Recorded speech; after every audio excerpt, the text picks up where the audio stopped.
आप सभी को मेरा नमस्ते। मेरा नाम है ओम और आप देख रहे हैं मेरा YouTube channel SSC and railway hub IQ. दोस्तों, हम लोग जो है लुसेंट बायोलॉजी कर रहे थे तो हम लोग जो उसे कंप्लीट कर चुके हैं और आज का ये सेशन ये लुसेंट इकोनॉमिक्स के लिए होने वाला है। मतलब लुसेंट ऑब्जेक्टिव जो बुक है लुसेंट की उसका जो हम लोग सॉल्यूशन कर रहे हैं। तो हम लोग इस सेशन में जो है आज जो है क्लास 1 करने वाले हैं इकोनॉमिक्स का। ठीक है, तो चलिए शुरू करते हैं। अगर आप चैनल पे नए हो तो प्लीज सब्सक्राइब जरूर कर लीजिएगा। कह रहा है पहला क्वेश्चन है, भारतीय अर्थव्यवस्था कैसी है। आपको पता है जो भारतीय अर्थव्यवस्था है वो कैसी है। तो भारतीय अर्थव्यवस्था जो है वो मिश्रित अर्थव्यवस्था है। कैसी व्यवस्था है? मिश्रित अर्थव्यवस्था है। मिश्रित अर्थव्यवस्था में ये होता है जिसमें जो है निजी जो है जितने भी संगठन है और सरकारी संगठन का इन दोनों का जो है सह अस्तित्व होता है। ठीक है, तो इसे कहते हैं मिश्रित अर्थव्यवस्था। ठीक है, ऐसा अर्थव्यवस्था जिसमें निजी और सार्वजनिक दोनों क्षेत्र विद्यमान होते हैं उसे मिश्रित अर्थव्यवस्था कहते हैं। ठीक है, नेक्स्ट क्वेश्चन कह रहा है कि मिश्रित अर्थव्यवस्था से क्या अभिप्राय है। तो बताइए मिश्रित अर्थव्यवस्था से क्या अभिप्राय। हमने अभी कहा मिश्रित अर्थव्यवस्था में क्या होता है, जो सरकारी और निजी क्षेत्रों का जो होता है इसमें सह अस्तित्व होता है। मतलब सरकारी और निजी क्षेत्रों की दोनों की इसमें भागीदारी होती है। नेक्स्ट क्वेश्चन कह रहा है कि आर्थिक विकास के दृष्टिकोण से भारत की गिनती होती है। मतलब जो आर्थिक विकास की दृष्टि से जो भारत मतलब किस श्रेणी में रखा जाता है। आपको पता है जो भारत हुआ है वो विकासशील देशों की श्रेणी में रखा जाता है। नेक्स्ट क्वेश्चन कह रहा है कि भारतीय अर्थव्यवस्था का कौन सा क्षेत्र सफल राष्ट्रीय उत्पाद में सबसे सकल राष्ट्रीय उत्पाद में सबसे अधिक योगदान करता है। तो आपको पता है कि जो सकल राष्ट्रीय उत्पाद होता है ना इसको बोलते हैं जीडीपी। तो जीडीपी में सबसे अधिक जो योगदान होता है वो होता है तृतीय क्षेत्र का होता है। किसका होता है? तृतीय क्षेत्र का होता है, या इसे बोलते हैं सेवा क्षेत्र। क्या बोलते हैं इसे?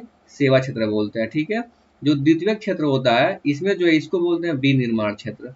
कहीं कहीं इसको विनिर्माण क्षेत्र भी बोला जाता है। जो प्राथमिक क्षेत्र होते हैं इसमें जो इतने प्राकृतिक स्रोत हैं, मतलब प्राकृतिक स्रोतों जिनकी भागीदारी होती है उनको प्राथमिक क्षेत्र में रखते हैं।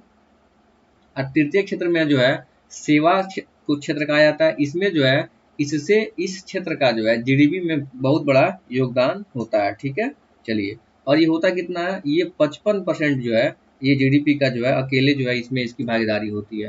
नेक्स्ट क्वेश्चन कह रहा है कि जो बंद अर्थव्यवस्था वह अर्थव्यवस्था है जिसमें बंद अर्थव्यवस्था उसे कहते हैं जिसमें न तो निर्यात होता है न तो आयात होता है। निर्यात मतलब ये होता है कि अपने देश से कोई मतलब वस्तु को दूसरे देश में भेजना। और आयात मतलब होता है कि आयात मतलब आप याद रखने के लिए ऐसे भी रख सकते हैं, आयात मतलब आया, निर्यात मतलब गया। तो इसमें होता है कि आयात होता है। आयात मतलब क्या होता है, न तो नया आयात होगा न ही निर्यात। न ही किसी देश से आप वस्तु ले सकते हैं न ही किसी देश को वस्तु दे सकते हैं। इसको हम लोग बोलते हैं क्लोज इकोनॉमी, बंद अर्थव्यवस्था बोलते हैं। नेक्स्ट क्वेश्चन कह रहा है कि जो ऐसी अर्थव्यवस्था को क्या कहते हैं जिसका क्षेत्र विश्व में कोई संबंध नहीं होता। कह रहा है कि ऐसी अर्थव्यवस्था को क्या कहते हैं जिसका विश्व से कोई संबंध नहीं होता।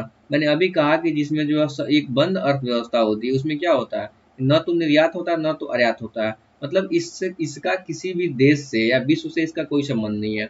मतलब इसका जो है ना आप किसी देश को अपने अपने यहाँ की उत्पादित वस्तु को बेच सकते हैं, ना ही किसी के देश से अपने यहाँ किसी वस्तु को मंगा सकते हैं। उसे कहते हैं हम लोग बंद अर्थव्यवस्था कहते हैं।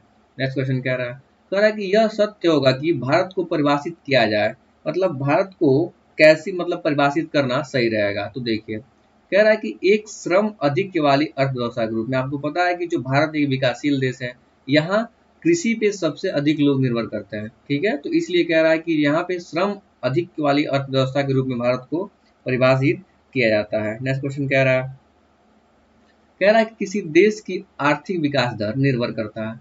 आपको पता है कि किसी भी देश की जो आर्थिक विकास दर है वो किस पे निर्भर करता है, वो जो है प्राकृतिक संसाधन पर निर्भर करता है, पूंजी निर्माण में भी निर्भर करता है और बाजार का आकार इसमें भी निर्भर करता है। तो इसका ऑप्शन नंबर डी, बाजार के आकार का मतलब है जितना बड़ा बाजार होगा उतना ज्यादा जो है चीजों का जो है मतलब चीजों को जो है बिक्री की जाएगी, खरीदारी होगी। तो इसमें जो है जीडीपी का जो है बहुत बड़ा ग्रोथ होता है।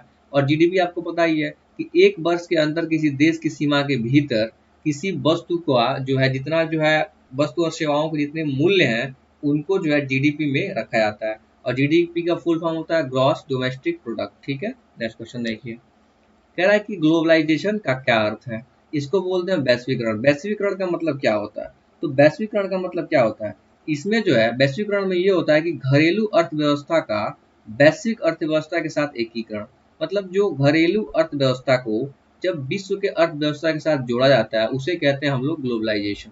मतलब अगर भारत की अर्थव्यवस्था को अगर किसी अन्य देश की अर्थव्यवस्था या विश्व की अर्थव्यवस्था के साथ अगर आप जोड़ रहे हैं या उसको जोड़ा जाता है तो उसको कहा जाता है कि जो है भारत की अर्थव्यवस्था का वैश्वीकरण किया जा रहा है। नेक्स्ट क्वेश्चन कह रहा है, कह रहा है कि जो वैश्वीकरण की प्रक्रिया से क्या अभिप्राय है। जो ग्लोबलाइजेशन है उसके अभिक्रिया से क्या अभिप्राय है। तो आपको पता है जो ग्लोबलाइजेशन किसे कहते हैं। कह रहा है कि अंतर्राष्ट्रीय व्यापार में बाधाओं को समाप्त करना। मतलब अंतर्राष्ट्रीय व्यापार में बाधाओं को, जितने भी जो है ऑब्स्टेकल होते हैं उसको समाप्त करना क्या कहलाता है, ग्लोबलाइजेशन की। मतलब ग्लोबलाइजेशन का यही अभिप्राय होता है, यही मतलब होता है। अब ग्लोबलाइजेशन का मतलब होता क्या है, उसका मतलब ये होता है कि अपनी अर्थव्यवस्था को विश्व की अर्थव्यवस्था के साथ जो है जोड़े रखना, तालमेल बनाए रखना, उसे कहते हैं वैश्वीकरण, ग्लोबलाइजेशन। ठीक है, चलिए नेक्स्ट क्वेश्चन क्या रहा है। कह रहा है कि जो भारतीय अर्थव्यवस्था का की वैश्वीकरण का क्या अर्थ है। कह रहा है कि जो भारतीय अर्थव्यवस्था, इससे इसका जो है वैश्वीकरण का क्या अर्थ है। तो इसका अर्थ है कि मैंने बताया वैश्वीकरण का मतलब ही होता है कि किसी अन्य देश की अर्थव्यवस्था। तो ऑप्शन नंबर सी देखिए, कह रहा है कि दूसरे देशों की के साथ आर्थिक संबंध पर लगे प्रतिबंधों को यथासंभव कम से कम करना। मतलब सेंस वही है। कह रहा है कि जो है वैश्वीकरण का मतलब ही ये होता है कि जो व्यापार पे लगे प्रतिबंधों को कम करना अन्य देशों के साथ या विश्व के साथ। तो वही कह रहा है कि दूसरों देशों के साथ आर्थिक संबंध पर लगे प्रतिबंधों को यथासंभव कम से कम करना, इसका मतलब वैश्वीकरण का यही अर्थ होता है, वैश्वीकरण का यही अभिप्राय भी होता है। ठीक है, तो चीजें एक ही है। नेक्स्ट क्वेश्चन कह रहा है, कह रहा है कि भारत की कुल श्रम शक्ति का लगभग कितना भाग कृषि में लगा हुआ है। आपको पता है कि भारत एक कृषि प्रधान देश है। तो कृषि का जो है 54%, मतलब जितनी भी जनसंख्या है उसका 54% भाग जो है वो कृषि से संबंध रखता है।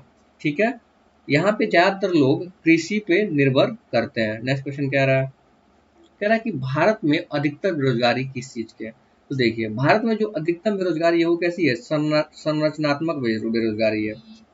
और संरचनात्मक बेरोजगारी क्या होता है, मतलब वह बेरोजगारी जो अर्थव्यवस्था में होने वाले संरचनात्मक बदलाव को उत्पन्न करते हैं, तो उसे कहते हैं हम लोग संरचनात्मक बेरोजगारी। नेक्स्ट क्वेश्चन कह रहा है, कह रहा है कि भारत में बेरोजगारी के आंकड़े एकत्रित एवं प्रकाशित किए जाते हैं।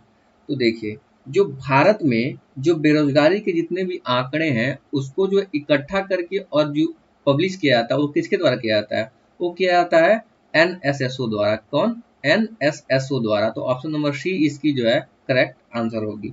और एनएसएसओ का फुल फॉर्म क्या है, इसे कहते हैं, एन से होता है नेशनल, एस से होता है सैंपल, एस से होता है सर्वे, ओ से होता है ऑर्गेनाइजेशन।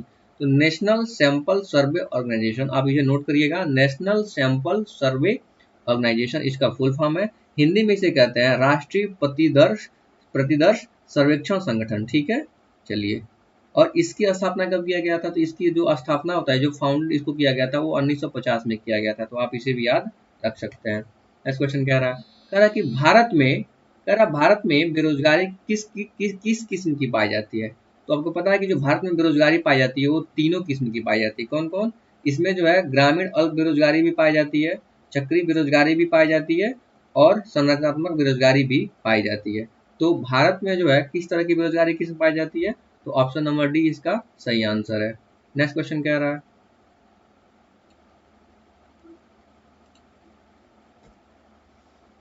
कह रहा है कि कृषि में मूलतः किस प्रकार की बेरोजगारी की प्रधानता देखी जाती है। मतलब कृषि क्षेत्र में किस प्रकार की बेरोजगारी जो है देखने को मिलती है। तो आपको पता है कि जो कृषि क्षेत्र होता है ना उसमें किससे बेरोजगारी देखने को मिलती है, उसमें जो है अदृश्य बेरोजगारी देखने को मिलती है। नेक्स्ट क्वेश्चन कह रहा है, अरे कृषि में बेरोजगारी का स्वरूप देखने को मिलता है, किस प्रकार का बेरोजगारी स्वरूप देखने को मिलता है। आपको पता है कौन सी होती है, कौन सी होती है तो वो होती है इनमें से सभी। आपको पता है कृषि कृषि में जो है संरचनात्मक बेरोजगारी भी होती है, मौसम बेरोजगारी भी होती है और घोषणात्मक बेरोजगारी भी होती है। कृषि में जो है इन तीनों बेरोजगारी का स्वरूप भी देखने को मिलता है। नेक्स्ट क्वेश्चन कह रहा है कि प्रच्छन्न बेरोजगारी से आप क्या समझते हैं। मतलब प्रच्छन्न बेरोजगारी का क्या अर्थ है। तो प्रच्छन्न जो बेरोजगारी होती है इसका मतलब होता है कि आवश्यकता से अधिक लोगों का कार्यरत होना। जहाँ 2 आदमी की जरूरत है वहाँ पे अगर 10 आदमी या 5 आदमी को आप काम पे लगाते हैं तो यहाँ कहते हैं प्रछन्न बेरोजगारी। ठीक है, नेक्स्ट क्वेश्चन कह रहा है, कि भारत में ग्रामीण क्षेत्रों में कौन सी बेरोजगारी सर्वाधिक पाई जाती है। आपको पता है कि जो ग्रामीण क्षेत्र होते हैं वो जो है वहाँ पे जो है कृषि प्रधानता होती है। क्या होती है? कृषि प्रधानता होती है। और जहाँ कृषि प्रधानता होगी वहाँ अदृश्य बेरोजगारी भी होगी, मौसमी बेरोजगारी भी होगी। तो उपयुक्त कह रहा है दोनों। ठीक, तो इसका आंसर होगा option number C. Next question कह रहा है, कि वर्तमान समय में देश में किस प्रकार की बेरोजगारी की समस्या बहुत गंभीर समस्या बनी हुई है। आपको पता है कि आज के ज़माने में जो है जो शिक्षित बेरोजगारी है, इनकी जनसंख्या काफ़ी ज़्यादा है। मतलब शिक्षित पढ़े लिखे लोग जो है आज के ज़माने में जो है बेरोजगार बहुत ज़्यादा हैं। इसलिए जो है आजकल सबसे अधिक जो बेरोजगारी की समस्या है वो कैसी है? वो शिक्षित बेरोजगारी की समस्या है। नेक्स्ट क्वेश्चन कह रहा है, कि जो है कि भारत में छिपी हुई बेरोजगारी, इसे कहते हैं प्रछन्न बेरोजगारी का मुख्य रूप से संबंधित है। मतलब जो भारत का जो है जो प्रछन्न बेरोजगारी है भारत में पाई जाती है। प्रछन्न बेरोजगारी को हम कहते हैं कि छिपी हुई बेरोजगारी भी कहते हैं। यह किन किन क्षेत्रों में पाई जाती है? तो आपको पता है कि जो पहला बात जो कृषि क्षेत्र हो गए और ग्रामीण क्षेत्र हो गए।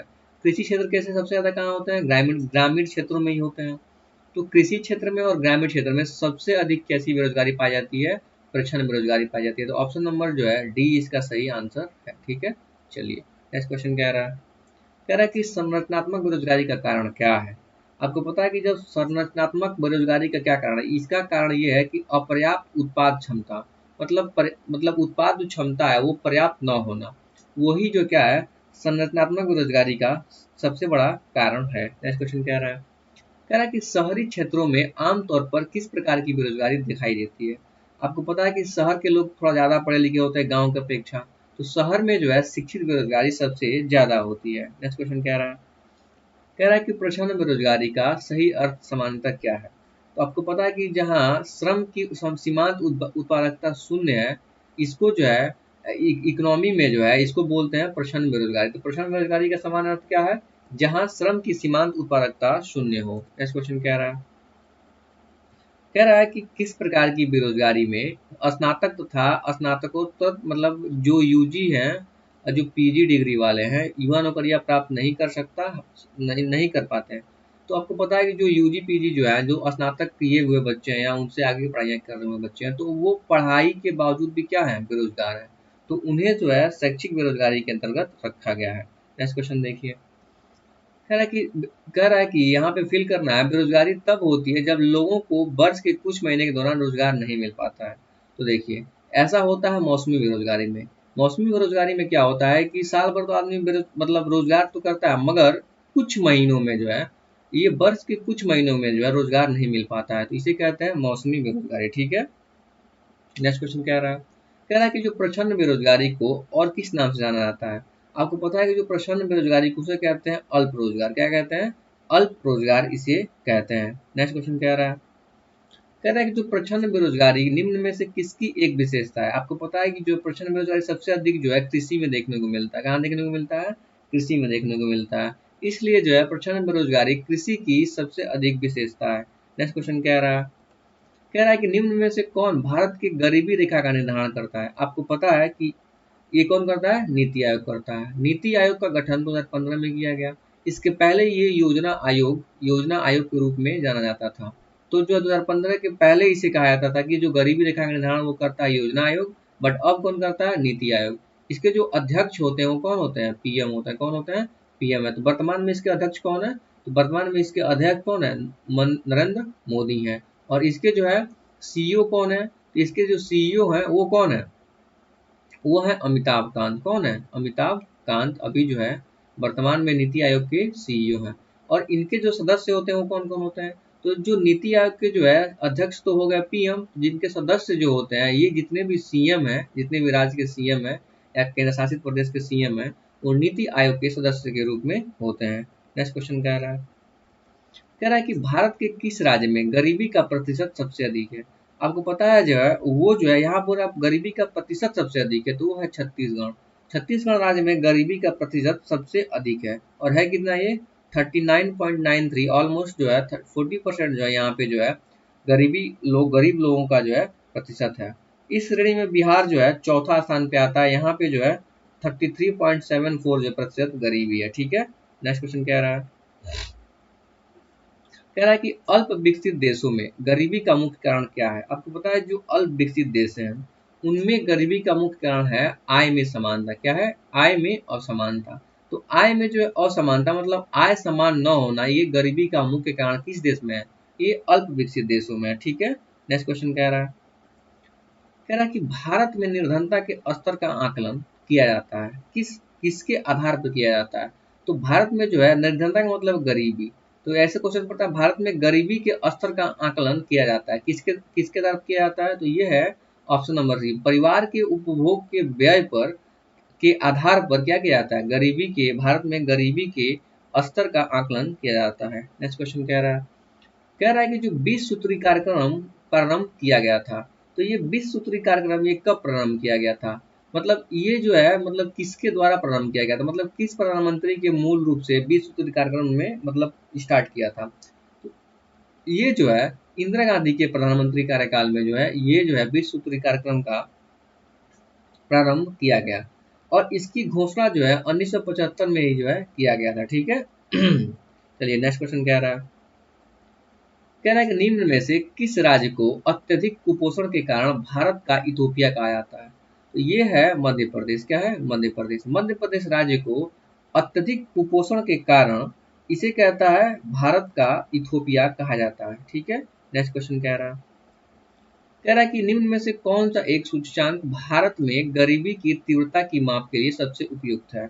आपको पता है जो ऑप्शन नंबर डी कह रहा है कि जो बहुआयामी गरीबी सूचकांक होता है ना, वो जो है भारत में गरीबी की तीव्रता की माप के लिए सबसे उपयुक्त मानी जाती है। नेक्स्ट क्वेश्चन कह रहा है कि कौन सा कार्यक्रम ग्रामीण भारत में गरीबी दूर करने हेतु था। तो ये कार्यक्रम था, ये उपयुक्त सभी, ऑप्शन नंबर डी, जो IRDP, ट्राइसेम और NREP जो है, ये जो कार्यक्रम, जो तीनों कार्यक्रम थे, ये भारत में खास तौर से ग्रामीण क्षेत्र में जो है गरीबी दूर करने के लिए ये पहल किया गया था। नेक्स्ट क्वेश्चन कह रहा है कि भारत का कथन ये कह रहा है कि भारत में नगरीय गरीबी की जड़ें ग्रामीण क्षेत्रों में निहित होती हैं और ये इसका जो है कारण कह रहा है कि गरीब ग्रामीण क्षेत्रों में शिक्षा का स्तर नीचा है, इसके वजह से। तो देखिए ए और आर दोनों सही है, परंतु आर ए का सही व्याख्या नहीं है। देखिए कह रहा है कि भारत में नगरीय गरीबी की जड़ें ग्रामीण क्षेत्रों में निहित होती हैं, ये तो बिल्कुल सही है। और कह रहा है कि ग्रामीण क्षेत्रों में शिक्षा का स्तर नीचा होता है, ये भी सही है, क्योंकि शहर में जो है पढ़े लिखे लोग ज्यादा होते हैं, तो ग्रामीण क्षेत्रों की अपेक्षा शहर में क्या होता है, शिक्षा का स्तर अच्छा होता है, तो ग्रामीण क्षेत्रों में कैसा होता है, नीचा होता है। तो वही कह रहा है कि ए आर दोनों सही है, परंतु आर इसका सही व्याख्या नहीं है, तो ऑप्शन नंबर बी इसका करेक्ट आंसर होगा। नेक्स्ट क्वेश्चन कह रहा है कि जो अंत्योदय कार्यक्रम था, जो अंत्योदय योजना था, वो जो है उसका उद्देश्य क्या था। तो आपको पता है कि जो अंत्योदय योजना का उद्देश्य था भारत में गरीबी सबसे अधिक गरीब की मदद करना। जो अंत्योदय ये अंत्योदय योजना था ना, ये अन्न योजना था, अंत्योदय अन्न योजना था। इसका शुभारंभ किया गया था 25 दिसंबर 2000, मतलब 2000 ईस्वी में, 2000 में इसका शुरुआत किया गया था। ठीक है, नेक्स्ट क्वेश्चन कह रहा है कि जो कुटीर ज्योति योजना संबंधित है। तो कह रहा है कि जो कुटीर ज्योति योजना किससे संबंधित है, कह रहा है ग्रामीण क्षेत्रों में गरीबी रेखा से नीचे जीवन व्यापन करने वाले परिवार को विद्युत सुविधा उपलब्ध कराने, मतलब ये जो कुटीर ज्योति योजना ये किससे संबंधित है, ये बिजली उपलब्ध कराने से संबंधित है। आप ऐसे सिंपल भाषा में समझिए कि ये बिजली उपलब्ध कराने से संबंधित है, किस क्षेत्र में, तो ग्रामीण क्षेत्र में। ठीक है, आप इसे याद रखिएगा। नेक्स्ट क्वेश्चन कह रहा है, और यह योजना जो है 1988 से 1989 के बीच शुरू किया गया था। नेक्स्ट क्वेश्चन कह रहा है कि जो वर्ल्ड डेवलपमेंट रिपोर्ट किसकी वार्षिक प्रकाशन है। आपको पता है जो वर्ल्ड डेवलपमेंट मतलब इसे जो है ये जो किसके द्वारा जो है प्रकाशित किया जाता है, तो ये किया जाता है IBRD द्वारा किया जाता है। किसके द्वारा किया जाता है, IBRD द्वारा किया जाता है। ठीक है, IBRD का फुल फॉर्म होता है international bank for reconstruction and development. इसका फुल फॉर्म होता है, आप नोट करिएगा, international bank for reconstruction and development. तो IBRD का फुल फॉर्म क्या होता है, international bank for reconstruction development. ठीक है, इसकी स्थापना जो है 1944 में किया गया था। तो वर्ल्ड डेवलपमेंट रिपोर्ट जो है ये जो है IBRD द्वारा प्रकाशित किया जाता है। वर्तमान में इसके सदस्यों की संख्या 189, यानी 189 देश जो है इसके सदस्य हैं। ठीक है, चलिए नेक्स्ट क्वेश्चन कह रहा है, कह रहा है कि मानव सूचकांक किसने बनाया था। आपको पता है कि जो मानव सूचकांक का मतलब है जो मानव विकास सूचकांक है, ये किसके द्वारा बनाया गया था। तो ये जो है ये बनाया गया था, एक संस्था है UNDP, United Nation Development Programme के तहत जो है ये मानव विकास सूचकांक बनाया गया था। और ये जो है मानव विकास सूचकांक जो है देने के जो है पीछे एक जो है पाकिस्तानी अर्थशास्त्री से, जिनका नाम था महबूब उल हक। इन्होंने जो है मानव विकास शब्द का गठन किया और जो है इनके द्वारा ये बनाया गया था, ठीक है। और कब बनाया गया था, तो 1990 में इसका जो है गठन किया गया था। नेक्स्ट क्वेश्चन कह रहा है कि मानव विकास सूचकांक एसडीआई, ह्यूमन डेवलपमेंट इंडेक्स, किस अर्थशास्त्री की देन है। मैंने अभी बताया जो है ये महबूब उल हक थे, ये पाकिस्तान के जो है अर्थशास्त्री थे। इन्होंने ही जो है मानव विकास सूचकांक जो है दिया था। और कब दिया था, तो 1990 में जो है इसका स्थापना किया गया था। नेक्स्ट क्वेश्चन कह रहा है कि निम्नलिखित में से कौन सा मानव विकास सूचकांक का हिस्सा नहीं है। तो देखिए ये जो है जो ऑप्शन नंबर डी है इसको छोड़ दिया जाए तो स्वास्थ्य एवं पोषण, प्रति व्यक्ति आय और जन्म के समय जीवन प्रत्याशा जो है ये मानव विकास सूचकांक में जो है जब जो है एसडीआई इंडेक्स जारी किया जाता है तो इन तीनों को लिया जाता है, बल्कि सकल नाम निवेश दर को नहीं लिया जाता है। तो ऑप्शन नंबर डी इसका सही आंसर है। नेक्स्ट क्वेश्चन कह रहा है कि मानव विकास सूचकांक एसडीआई का आधार क्या है।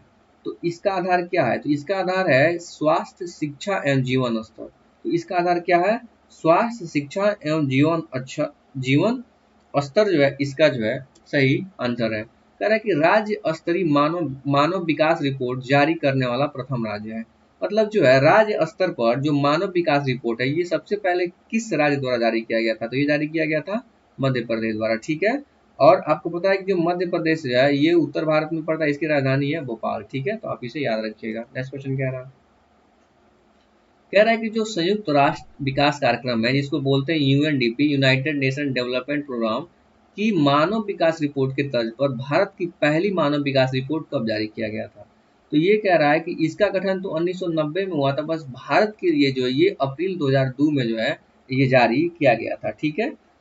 नेक्स्ट क्वेश्चन कह रहा है कि जो यूएनडीपी की मानव विकास रिपोर्ट में भारत को किस श्रेणी में रखा गया है। आपको पता है कि भारत के लिए 2002 में ये पहले जारी किया गया था, ये इसे किस श्रेणी में रखा गया है। तो ये कह रहा है कि मध्यम मानव विकास श्रेणी में जो है भारत को जो है रखा गया है, ठीक है। नेक्स्ट क्वेश्चन कह रहा है कि निम्न में से कौन सा मानव विकास सूचकांक का माप नहीं है। तो देखिए जो लिंगानुपात है ना, तो लिंगानुपात को जो है जब एसडीआई जारी किया जाता है तो लिंगानुपात को उसमें नहीं लिया जाता है, बल्कि जीवन प्रत्याशा, साक्षरता दर और शकल नामांकन, इन तीनों को जो है लिया जाता है। नेक्स्ट क्वेश्चन क्या रहा है, आज के चैप्टर का ये सेकंड लास्ट क्वेश्चन है। कह रहा है कि कौन सा एक असमानता घटाने का उपाय नहीं है। मतलब असमानता घटाने का उपाय इसमें से क्या नहीं है। देखिए अर्थव्यवस्था का उदारीकरण है ना, इसको ये जो है ये क्या करता है कि ये समानता को बनाए रखता है। ये जो है इकोनॉमी में समानता को बनाए रखता है। और यहाँ कह रहा है कि इसमें असमानता को कौन बनाए घटाने का उपाय नहीं है, तो वो है अर्थव्यवस्था का उदारीकरण। तो ऑप्शन नंबर बी इसका सही आंसर है। नेक्स्ट क्वेश्चन कह रहा है कि ऐसी अर्थव्यवस्था, ये है ऐसी इसे होगा, ऐसी अर्थव्यवस्था को क्या कहते हैं जिसका शेष विश्व से कोई संबंध नहीं होता। मैंने शुरू में ही पढ़ा था, इसे कहते हैं बंद अर्थव्यवस्था। बंद अर्थव्यवस्था में ना किसी चीज का आप निर्यात कर सकते हैं, ना किसी चीज को आयात कर सकते हैं। तो इसमें बंद अर्थव्यवस्था में क्या होता है कि आपकी अर्थव्यवस्था का विश्व की अर्थव्यवस्था से कोई संबंध नहीं होता है। तो चलिए हम लोग जो इकोनॉमिक्स का जो है लूसेंट इकोनॉमिक्स का जो पहला चैप्टर जो है हम लोग फिनिश कर लिए। और नेक्स्ट सेशन में हम लोग दूसरा चैप्टर को जो है डिस्कस करेंगे। अगर आप चैनल पर नए हो तो प्लीज चैनल को सब्सक्राइब करना ना भूलिए। Thank you.